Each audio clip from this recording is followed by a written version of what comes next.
Good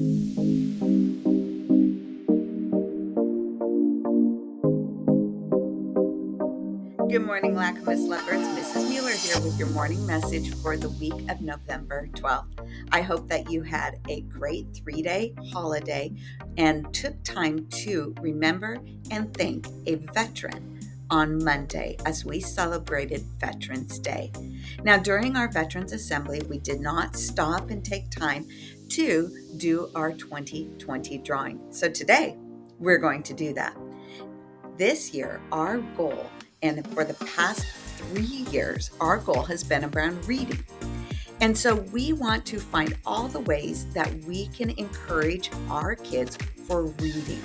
One of the best ways for you to keep up and keep your growth of reading going is by making sure that you're reading texts that are at your level and that you enjoy, or listening to a fluent reader and taking time to pause and do some active comprehension reading.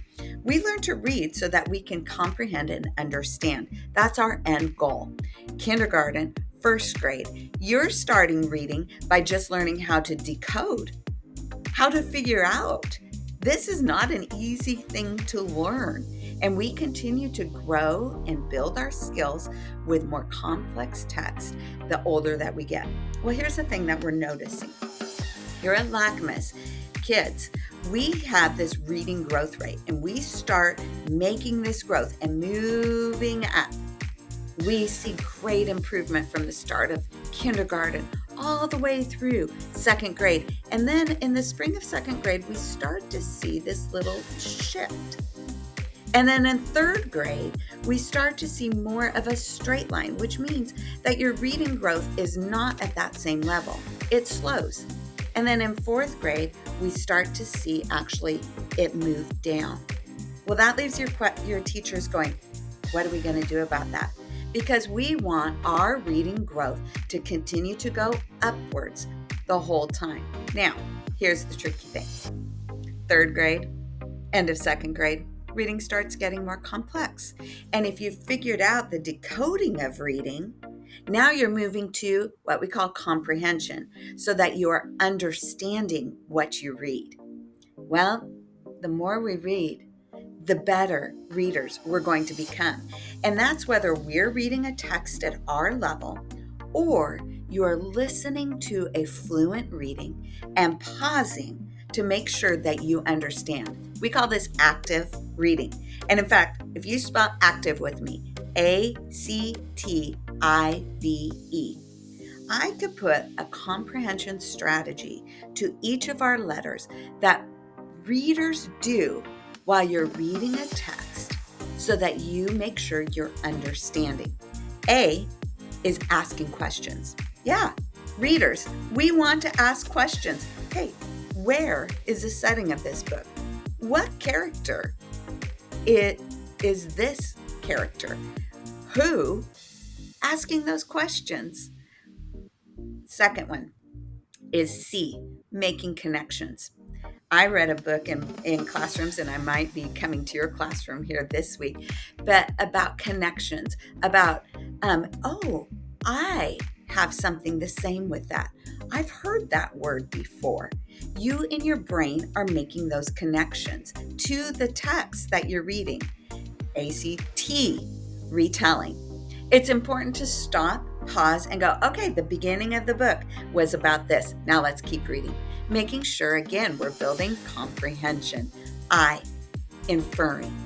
Inferring is making that thought from what you've heard, what you know, to what might be next. I infer that the character will do this. V, visualizing. That's like running the movie in your head. Create those images and pictures in your own head.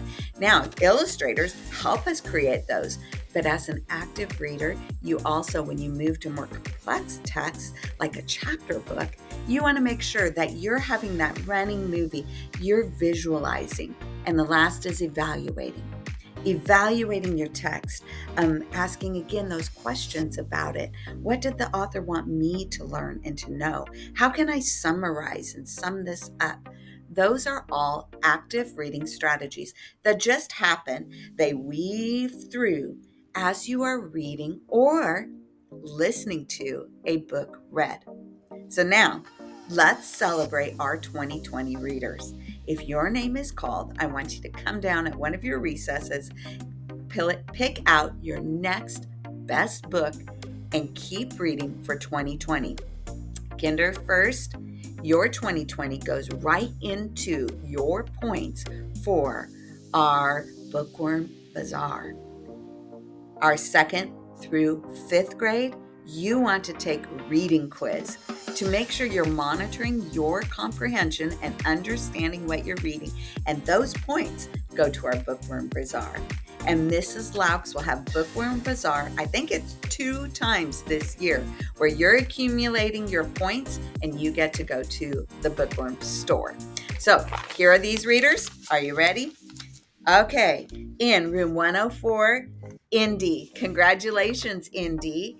Into 102, Alexandria. In room 123, Neve. In 121, Walker. In 131, Olivia. In Mrs. D'Ambrosi's class, Jack. In 233, Amay. In 234, Ozette. In room 223, Vaughn. In room 225, Kaido. In room 205, our 5th graders, Kellen. And in 203, Sophie. Congratulations, 2020 are drawing winners for the month of October. And everyone, let's keep making sure that we're reading and building those reading skills and keeping our growth on that going upwards. So remember Friday? Here's a word for you to read. B-I-N-G-O. Bingo. I hope to see you there. Let's make it a great week here at Latinx.